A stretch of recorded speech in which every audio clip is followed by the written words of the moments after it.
Mahkamah patut terus memegang pasport bekas Perdana Menteri Tan Sri Muhyiddin Yassin. Dalam affidavit bantahan, Timbalan Pendakwa Raya Lim Wai Keung berkata, Muhyiddin masih berdepan 3 pertuduhan bagi kesalahan pengubahan wang haram bawah Akta Pencegahan Pengubahan Wang Haram, Pencegahan Pembiayaan Keganasan dan hasil daripada aktiviti haram. Lim berkata Mahkamah Tinggi Kuala Lumpur hanya membenarkan tertuduh membatalkan 4 pertuduhan salah guna kuasa yang juga pertuduhan utama. Dia menolak hujah Muhyiddin bahawa pertuduhan amla tidak berasas kerana kes utama telah dibatalkan. Katanya, saya tegaskan bahawa kenyataan ini tidak bertanggungjawab dan peramata kerana pertuduhan amla belum dibicarakan dan usaha permohonan untuk membatalkan pertuduhan amla belum didengar dan diputuskan. Oktober lalu, Muhyiddin memfailkan permohonan itu meminda syarat ikat jamin RM2 juta terhadapnya bagi membolehkan pasportnya dipulangkan. Dia antaranya mahu menyertai percutian keluarga di London.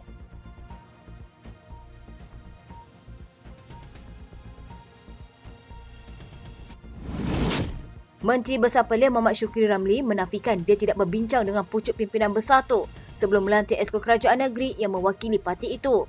Sebaliknya, Pesuruhjaya PAS Perlis itu mendakwa keputusannya melantik 2 AUDN Bersatu dalam barisan baru Esko Negeri dibuat hasil daripada perbincangan berkenaan. Katanya, saya merujuk pimpinan Perikatan Nasional. Apa yang dituntut iaitu penambahan kuota untuk Esko Bersatu memandangkan Speaker Dewan Undangan Negeri dipilih dalam kalangan pimpinan PAS.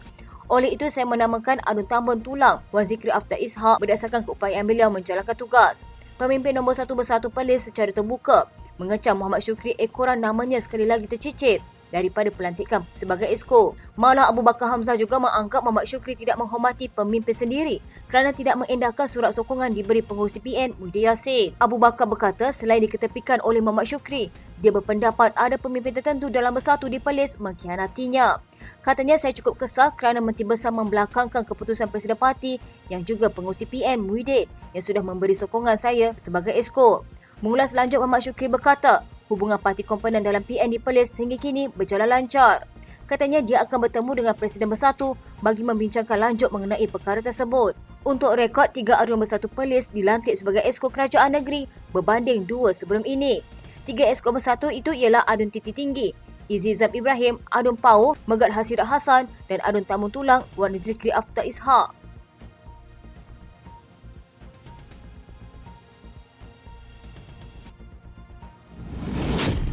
Keputusan PAS memilih Menteri Besar Terengganu Datuk Seri Dr. Ahmad Samsuri Mokhtar sebagai calon pilihan raya kecil Kemaman pada 2 Disember ini bukan bermakna parti itu ketandusan calon untuk diketengahkan.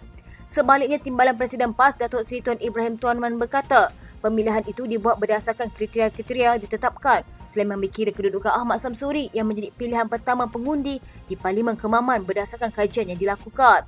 Pimpinan parti juga yakin Ahmad Samsuri yang juga naib Presiden PAS bukan sahaja mampu membawa suara pengundi di Parlimen Kemaman semata-mata, tetapi membawa agenda Terengganu di peringkat persekutuan sekiranya diberi mandat menjadi ahli Parlimen kelak. Katanya, bila saya umumkan tadi, kita tengok respon daripada masyarakat sangat positif, bukan soal ketandusan calon. Seperti yang sebut, kita ada 5 calon yang diangkat melepasi tapisan dan kita menilai calon-calon tersebut. Cuma bila kita letak calon terdapat banyak faktor-faktor kita ambil kira iaitu bukan saja peluang untuk menang tetapi peranan besar yang beliau boleh mainkan. Yakin dengan pemilihan Ahmad Samsuri kerana berdasarkan maklumat yang dibuat di bawah membabitkan 3 kategori di Kemaman ini. Mereka meletakkan Dr. Ahmad Samsuri sebagai pilihan pertama. Tuan Ibrahim berkata pemilihan Ahmad Samsuri yang juga ahli Dewan Undangan Negeri Rendang juga dilihat dapat memudahkan pentadbiran negeri dan perkara-perkara yang membabitkan negeri yang boleh dibawa ke peringkat persekutuan. Katanya dengan mengetengahkan Ahmad Samsuri daripada sudut urusan pentadbiran dan saya rasa beliau boleh jawab secara langsung dalam Parlimen. InsyaAllah mudah-mudahan beliau berjaya. Terdahulu, PAS mempertaruhkan Ahmad Samsuri sebagai calon PRK Parlimen Kemaman bagi mempertahankan kerusi yang dimenangi parti itu pada pilihan raya yang lalu. Ini adalah penampilan pertama pengerusi Perikatan Nasional Terengganu di kerusi Parlimen bagi menentang calon Barisan Nasional Jeneral Bersara Tan Sri Raja Muhammad Afendi Raja Muhammad Noor pada PRK 2 Disember depan. Suruhanjaya Pilihan Raya menetapkan hari pengundian PRK bagi kerusi Parlimen Kemaman Terengganu pada 2 Disember ini, manakala tarikh penamaan calon dan hari pengundian awal masing-masing ditetapkan pada 18 dan 28 November.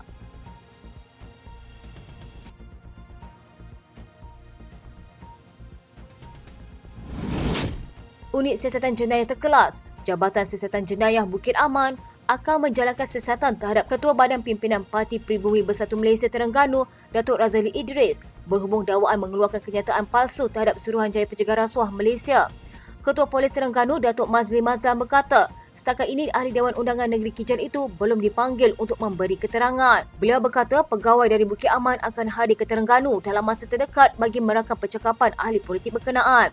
Katanya setakat ini kita hanya terima satu laporan polis berkaitan isu berkenaan dan ia akan dikendalikan unit berkenaan.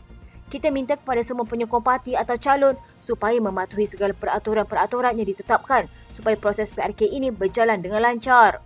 SPRM pada Rabu lalu membuat laporan polis berhubung tuduhan palsu didakwa dikeluarkan Razali. SPRM menerusi kenyataan memaklumkan laporan terbabit dibuat susulan satu hantaran dalam aplikasi TikTok yang memaparkan kenyataan Razali itu.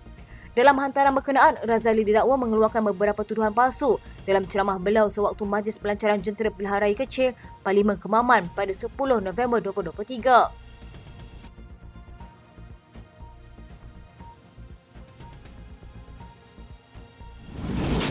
Parti Keadilan Rakyat menggesa orang ramai berhenti menyebarkan rakaman mengandungi panggilan video melibatkan antara dua individu yang mengaibkan di media sosial. Ketua Biro Pembangunan Komuniti Wanita, Rozi Razid berkata, rakaman berkenaan dipercayai bertujuan untuk menimbulkan ketidaksenangan terhadap pimpinan Kerajaan Perpaduan. Katanya hari ini kita telah dikejutkan dengan tersebarnya rakaman panggilan video antara dua individu yang sangat mengaibkan. Saya tidak bermaksud menunding jari menyalahkan mana-mana pihak. Saya sangat duka cita dengan penyebaran video tersebut dan percaya penyebaran itu dilakukan oleh pihak tertentu yang bermotifkan politik. Sebelum ini, tular di media sosial membabitkan rakaman panggilan video oleh dua lelaki yang bercakap mengenai perkara sumbang. Dalam pada itu, Rozi turut mengingatkan mengenai keadaan sama yang berlaku tahun lalu namun ia dibiarkan begitu sahaja tanpa sebarang tindakan. Justru beliau menyeru kepada semua pihak untuk memberi kerjasama dengan menghentikan penyebaran video seperti itu dan pihaknya telah menyerahkan kepada pihak berkuasa untuk mengambil tindakan.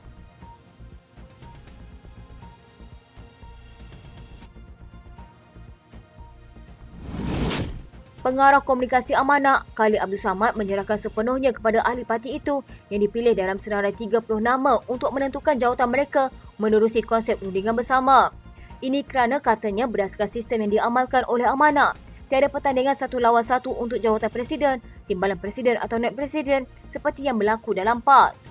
Katanya sebaliknya apa yang berlaku dalam Amanah adalah mengikut perlembagaan kita. Dalam konvensyen, kita memilih 27 pimpinan utama. Setelah 27 orang ini dipilih bersama ketua-ketua sayap, jumlahnya akan menjadi kepada 30 orang.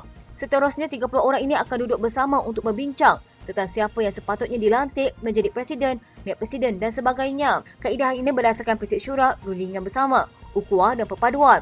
Yang dipilih mengisi jawatan bukan atas dasar dia bersama dengan kelompok tertentu tetapi dipilih atas merit diri sendiri. Amanah bakal mengadakan pemilihan Jawatankuasa Nasional Parti sesi 2023 hingga 2026 serentak dengan penganjuran Konvensyen Nasional Amanah 2023 dalam tempoh kurang 3 bulan lagi. Parti yang berpegang pada nilai rahmatan lil alamin itu merupakan sebahagian daripada Kerajaan Perpaduan telah ditubuhkan pada 16 September 2015. Amanah ditubuhkan sebagai parti Islam yang lebih moderat dan inklusif susulan keputusan Muktamar Tahunan PAS di Kuala Selangor pada Jun 2015 yang menyingkirkan sekumpulan bekas pimpinannya. Kali pertama parti diterajui Datuk Seri Muhammad Sabu itu menganggotai pentadbiran Kerajaan Persekutuan ialah pada 2018 selepas menang 11 kursi parlimen pada pilihan raya umum ke-14. Amanah dilihat bergantung apabila 5 ahli parlimen parti itu dilantik sebagai menteri dan 5 termasuk seorang senator dilantik sebagai timbalan menteri. Kedudukan Amanah ketika itu lebih baik berbanding jumlah jawatan yang diperoleh iaitu parti induk mereka dahulu dalam Kerajaan Perikatan Nasional pada 2020. Dalam barisan Jemaah Menteri Kerajaan Perpaduan, pimpinan Datuk Seri Anwar Ibrahim, Parti Sekutu Pakatan Harapan itu diberi tanggungjawab mengemudi 2 kementerian. Presidennya Muhammad Sabu selaku Menteri Pertanian dan Keterjaminan Makanan manakala timbalan Presiden Amanah ketika itu Allahyarham Datuk Seri Salahuddin Ayub sebagai Menteri Perdagangan Dalam Negeri dan Kos Sara Hidup. Suruhanjaya Pencegahan Rasuah Malaysia akan memanggil 4 ahli Parlimen Perikatan Nasional yang mengisytiharkan sokongan kepada Perdana Menteri Datuk Seri Anwar Ibrahim dalam masa terdekat. Ketua Pesuruhjaya SPRM Tan Sri Azam Baki berkata, ia bagi menyiasat dakwaan wujudnya unsur rasuah untuk beralih sokongan. Katanya buat masa ini kita tunggu laporan daripada polis. Siasatan terbuka akan dijalankan dalam tempoh terdekat. Beliau berkata laporan polis terhadap keempat-empat ahli parlimen berkenaan dibuat pada Isnin lepas dan polis merujuk kepada SPRM untuk siasatan lanjut kerana laporan itu tertumpu kepada elemen rasuah. Pada Selasa lepas, Menteri Dalam Negeri Datuk Seri Saifuddin Nasution Ismail berkata, polis dan SPRM bersedia menjalankan siasatan secara profesional terhadap laporan. Kononnya terdapat unsur umpan, habuan dan ugutan berkaitan sokongan beberapa ahli parlimen PN terhadap Perdana Menteri. Sebelum ini, 4 ahli Parlimen PN daripada Bersatu iaitu Datuk Iskandar Zulkarnain Abdul Khalid Kuala Kangsar, Datuk Suhaila Abdul Rahman Labuan, Muhammad Azizi Abu Naim Gomusang dan Zahari Kecil Jeli menyatakan pendirian menyokong Anwar menyebabkan timur dakwaan sokongan itu ada unsur rasuah. Sementara itu, Azam berkata SPRM akan mendedahkan laporan interim berhubung siasatan terhadap Aman Palestin Berhad yang didakwa wujud ketidakaturan dalam aktiviti pengumpulan derma oleh Badan Budak Kerajaan itu untuk rakyat Palestin. Katanya beri tempoh masa pada SPRM siasat dan minggu depan laporan interim akan dikeluarkan kerana ia penting untuk orang ramai tahu. Mengenai laporan polis yang dibuat ekoran tomahan terhadap SPRM yang mendakwa agensi itu dikawal oleh kerajaan, Azhar berkata ia adalah tomahan liar dan tidak berasas. Katanya kes Syed Saddiq masih dalam peringkat rayuan dan mana-mana pihak tidak boleh petikai. Ada ketika SPRM kalah pendakwaan di mahkamah tetapi tidak ada pula pihak katakan sesiapa mempengaruhi mahkamah. SPRM membuat laporan polis berhubung hantaran dalam aplikasi TikTok yang didakwa mengandungi tuduhan palsu semasa pelancaran jentera pilihan raya kecil Parlimen Kemaman pada 10 November lepas. Hantaran dibuat naik seorang pemilik akaun media sosial itu memaparkan seorang pemimpin parti politik mengeluarkan beberapa tuduhan palsu dalam ceramah beliau. Antaranya jentera-jentera kerajaan, SPRM dan hakim-hakim dikawal oleh kerajaan selain mempetikai keputusan Hakim Mahkamah Tinggi berhubung sabitan pertuduhan ke atas Syed Saddiq. 2 ahli Parlimen Parti Pribumi Bersatu Malaysia di Kelantan yang menyatakan sokongan kepada Perdana Menteri Datuk Seri Anwar Ibrahim berkemungkinan menerima nasib sama seperti ahli Parlimen Kuala Kangsar dan Labuan. Pengerusi Bersatu Kelantan, Datuk Kamarudin Makno berkata, parti berkenaan sedang mengambil tindakan disiplin terhadap ahli Parlimen Gua Musang, Muhammad Azizi Abu Naim dan ahli Parlimen Jeli Zahari Kecil. Menurutnya, keputusan terhadap kedua-dua bagaimanapun terserah kepada lembaga disiplin bersatu dan beliau sendiri tidak boleh mendahuluinya. Katanya 2, Datuk Iskandar Zulkarnain Abdul Khalid Kuala Kangsar dan Dr. Suhaila Abdul Rahman Labuan sudah dikenakan tindakan disiplin dan 2 lagi, Muhammad Azizi dan Zahari, dalam proses kerana lembaga disiplin perlu bermesyuarat sebelum menjatuhkan atau membuat keputusan. Hukuman sama ada gantung atau pecat tertakluk keputusan lembaga disiplin parti, tetapi jika dilihat berdasarkan 2 ahli parlimen sebelum ini, mungkin kedua-dua ini digantung keahlian.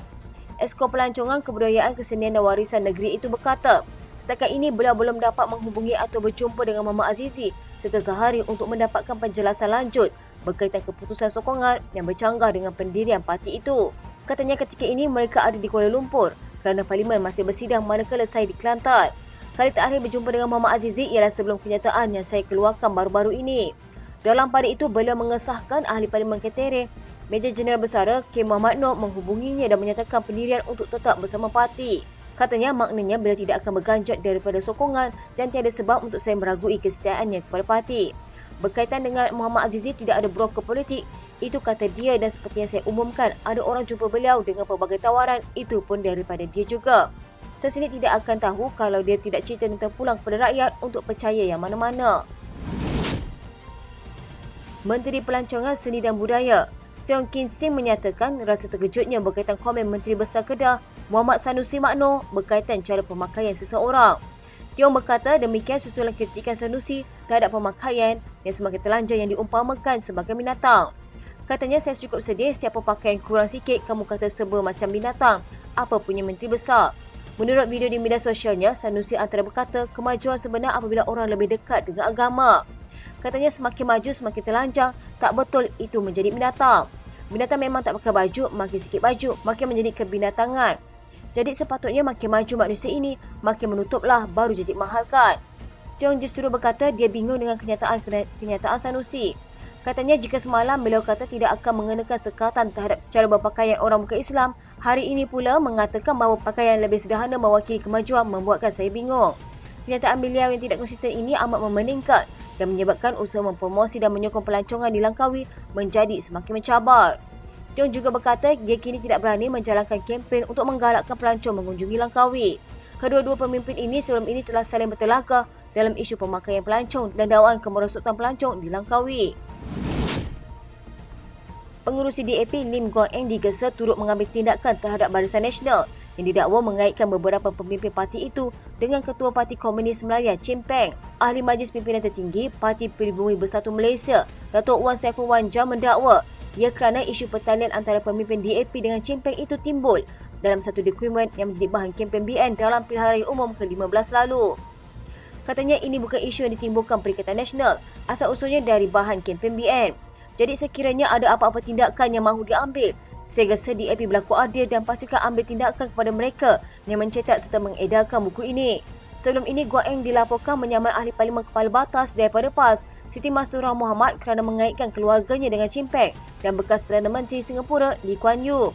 Bekas Ketua Menteri Pulau Pinang itu berkata, tindakan undang-undang berkenaan dilakukan kerana Siti Mastura didakwa menimbulkan ketakutan terhadap DAP dan orang Cina sekaligus menyentuh unsur perkauman dan ekstremis. Dakwa Wan Saiful lagi, dokumen itu menjadi satu dokumen rasmi yang diterima pemimpin-pemimpin UMNO peringkat akar umbi sempena kempen PRU15 tahun lalu. Katanya ini isu sebenarnya dan saya tertunggu-tunggu juga bila Yang Berhormat Bagan nak ambil tindakan undang-undang terhadap PN sekiranya benar-benar DAP nak bersihkan nama. Dalam perkembangan sama, Ahli Parlimen Seputih jadi Sakuk mengarahkan peguamnya untuk mengambil tindakan undang-undang terhadap Ahli Parlimen Kepala Batas Dr. Siti Mastura Mohamad kerana mengaitkannya mempunyai hubungan dengan komunis. Beliau berkata ia kerana Siti Mastura tidak menarik balik kenyataan yang dikeluarkan selain tidak membuat permohonan maaf atas dakwaan yang dibuat. Pada 10 November lalu, saya telah mengeluarkan surat tuntutan supaya Siti Mastura untuk menarik balik kenyataan yang dibuatnya. Saya beri dia 3 hari dan telah sertakan surat tuntutan. Namun sampai hari ini, saya masih tidak terima apa-apa surat mohon maaf tentang kenyataan yang dibuat itu. Jadi saya telah arahkan peguam saya untuk ambil tindakan mahkamah. Sebelum ini, dalam rakaman video berdurasi 46 minit 51 saat, Siti Mastura pada majlis ceramah politik di Kemaman, Terengganu didakwa mengaitkan pemimpin veteran DAP Lim Kit Siang yang juga bapa pengerusi parti itu, Lim Guak Eng sebagai sepupu bekas ketua PKM Chimpeng. Selain itu, Siti Mastura dalam rakaman itu juga mendakwa bekas Perdana Menteri Singapura Lee Kuan Yew adalah sepupu Kit Siang selain mengaitkan isteri Guak Eng dengan Teresa.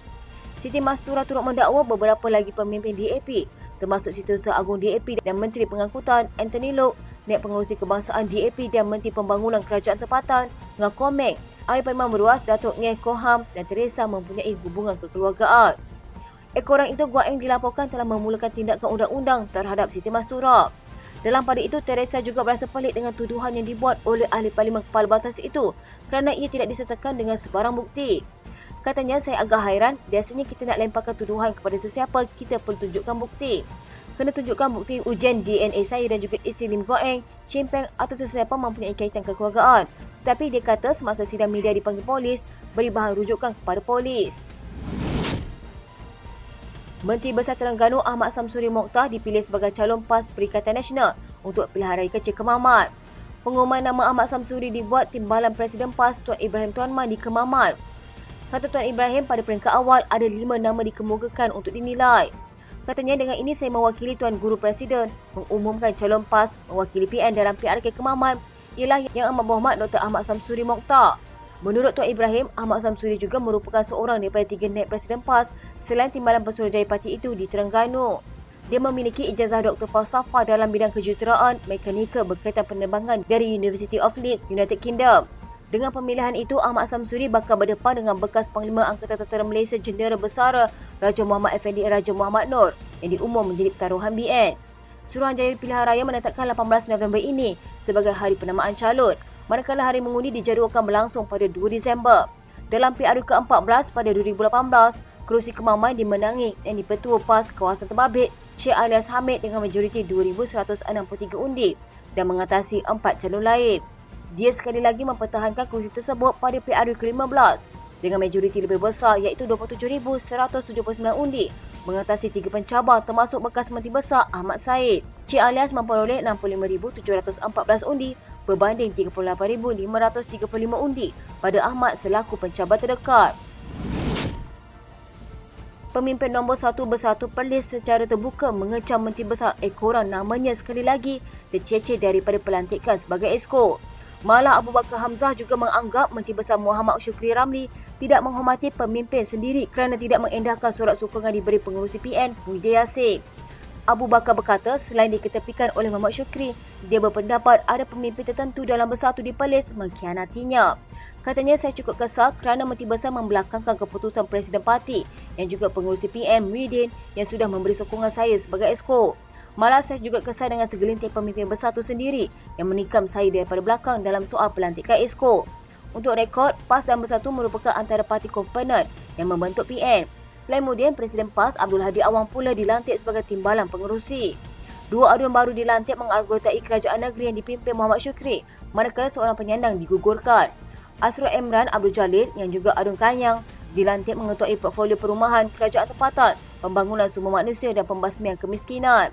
Dia menggantikan aduan Bintong Fakrul Anwar Ismail yang digugurkan. Wan Zikri Aftar Ishak Tambung Tulang pula dilantik memegang portfolio pembangunan belia dan kemajuan sukan, pembangunan industri kecil dan sederhana dan wilayah ekonomi baru dan pemekasaan usahawan dan ekonomi kreatif. Asrul Emran dan Wan Zikri Aftar mengangkat sumpah sebagai Exco di hadapan Raja Perlis Tuanku Syed Sirajuddin Putra Jamalulai di Istana Arab. Sementara itu, 5 Exco sedia ada dan dikekalkan turut mengangkat sumpah. Abu Bakar juga Timbalan Pengurusi PN Perlis berkata, Muhyiddin memang mahu dia dilantik menyertai Exco negeri tersebut. Katanya Muhammad Syukri yang juga Pesuruhjaya PAS Perlis tidak pernah berbincang soal pelantikan Exco bersama PN negeri.